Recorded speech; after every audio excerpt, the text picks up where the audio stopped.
instan dulu? Sudah pernah semua? Kalau memasak mie instan itu berarti kan ada langkah-langkahnya ya. Siapa di sini di kelas 5 ini dan berani menceritakan langkah-langkah memasak mie instan atau mie goreng direbus itu namanya mie instan ya. Di sini siapa yang berani? Di tempat duduk saja menceritakan langkah-langkahnya dari awal sampai akhir. Kelompok 1? Boleh kan? Coba. Gak apa-apa, ayo sambil belajar. Gak apa-apa. Ayo. Pertamanya apaan? Ya, kalau kita mau masak mie instan itu berarti harus ada mie instannya ya. Berarti siapkan mie instan. Terus ambil air, terus diapain airnya? Direbus, terus kalau sudah panas airnya, masukkan minyak, terus setelah itu dimasak sampai lembek, terus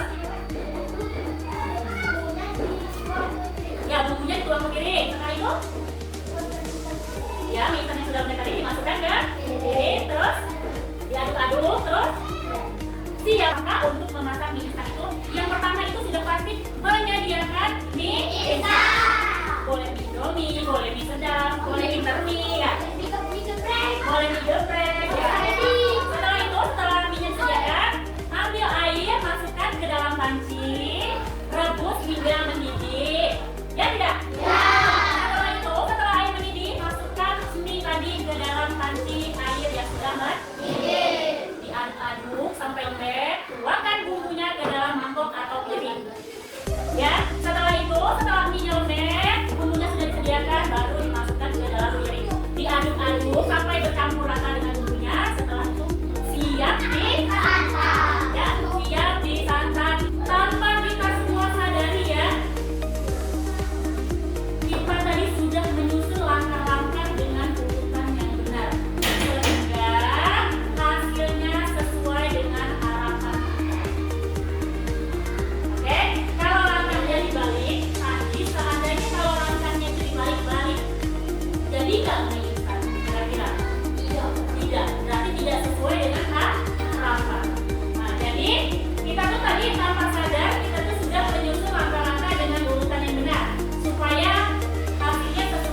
Membuat nasi goreng dan kulit goreng memiliki pola yang hampir sama meskipun bahan dasarnya berbeda.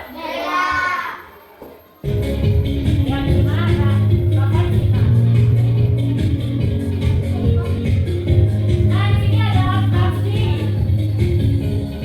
Abstraksi akan lebih efektif dan efisien dalam kurun waktu 10 menit. Kita bisa membuat 3 porsi nasi goreng dengan menambahkan bumbu dan bahannya.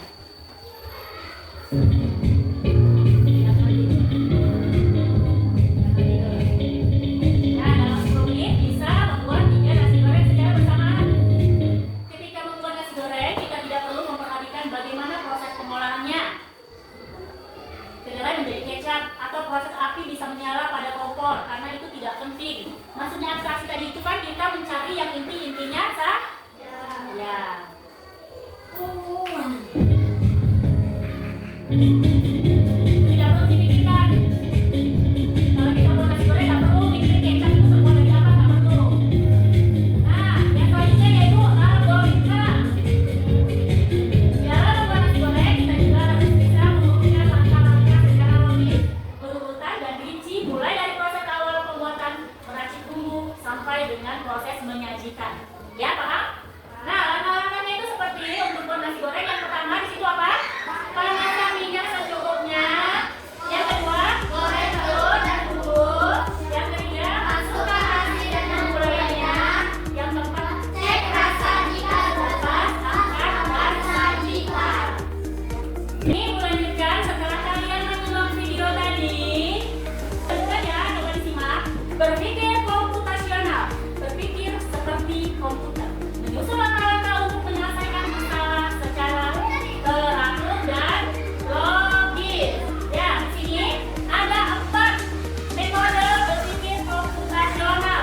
Ada berapa nak? Ada 4. Yang pertama, dekomposisi atau membagi masalah besar menjadi bagian-bagian kecil. Contohnya, membagi tugas dalam membersihkan kelas. Nah, dekomposisi ini membagi masalah besar menjadi masalah bagian-bagian yang kecil. Seperti contohnya, ada piket kelas di hari Senin. Ada 6 orang. Masalah besar itu ya, piket. Jadi 6 orang ini dibagi 3. Ada yang bertugas menempel, ada yang bertugas menyapu, ada yang bertugas untuk membersihkan halaman. Berarti kan benar, membagi tugas dalam apa? Menjadi bagian-bagian yang kecil. Yang kedua yaitu pengenalan pola atau mencari persamaan dari bagian-bagian yang sudah dikerjakan. Contohnya, menyiapkan buku sekolah sesuai jadwal pelajaran yang ada. Yang ketiga yaitu atraksi, fokus pada yang penting saja. Contohnya, ketika kalian menulis, fokus untuk mengerjakan tugas, tidak usah memikirkan proses pembuatan pensil atau pulpen yang kalian pakai. Jadi kita fokus. Kalau disuruh, coba kerjakan soal nomor 1 sampai nomor 5 menggunakan buku tulis dan pulpen. Jadi kalian itu berpikirlah secara abstraksi saja. Fokus pada apa yang ibu suruh. Mengerjakan soal yang 1 sampai 5 tadi. Tidak usah kalian memikirkan gimana sih caranya buat buku, gimana sih caranya buat pena. Tidak perlu, ya. Yang kalian fokuskan itu mengerjakan tugas yang ibu beri. Nah, itu tadi abstraksi. Yang terakhir yaitu algoritma. Apa itu algoritma? Coba kita baca di depan. Membuat langkah-langkah menyelesaikan masalah. Contohnya itu tadi. Seperti masalah, kita punya masalah untuk menyelesaikan masalah, masalah membuat mie instan. Jadi kita buat langkah-langkah membuat mie instan itu seperti apa. Itu yang dinamakan algoritma. Membuat langkah-langkah untuk mengerjakan suatu masalah. Ya? Paham kan? Nah, contohnya dalam kehidupan sehari-hari. Ada pertama langkah-langkah untuk pergi ke sekolah, langkah-langkah memasak telur, langkah-langkah menyetrika baju, langkah-langkah membuat susu. Semua masalah itu anggaplah itu masalah. Kalian duduknya benar. Langkah-langkah untuk pergi sekolah. Ada yang tahu langkah-langkah untuk pergi sekolah? Nah, ini demonstrasinya. Langkah-langkah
tujuan yang jelas.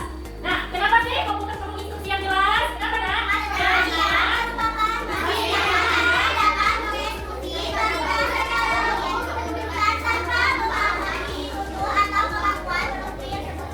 Ya, itu tadi ya. Kenapa sih komputer itu perlu instruksi yang jelas? Karena komputer itu merupakan mesin yang hanya dapat mengeksekusi atau bekerja sesuai perintah yang logis dan berurutan tanpa pemahaman atau kemampuan berpikir secara manusia, seperti manusia. Nah, itu tadi ya. Kesimpulan pembelajaran kita pada pagi hari ini yaitu berpikir komputasional itu adalah berpikir seperti komputer, berpikir terstruktur dan logis. Gunanya untuk apa? Memecahkan masalah dengan lebih mudah dan mudah. Saat kita bisa menyusun langkah-langkah dengan benar dan tepat, artinya kita sudah dapat berpikir seperti komputer yang cerdas. Dengan berpikir komputasional, kita bisa menyelesaikan masalah, membuat ide keren, dan siap menghadapi teknologi di masa depan. Siap? Nah, itu materi kita hari ini. Selanjutnya, Ibu akan memberikan tugas akhir secara mandiri. Ya, nanti dikumpulkan, dikerjakan sendiri-sendiri tanpa mencontek.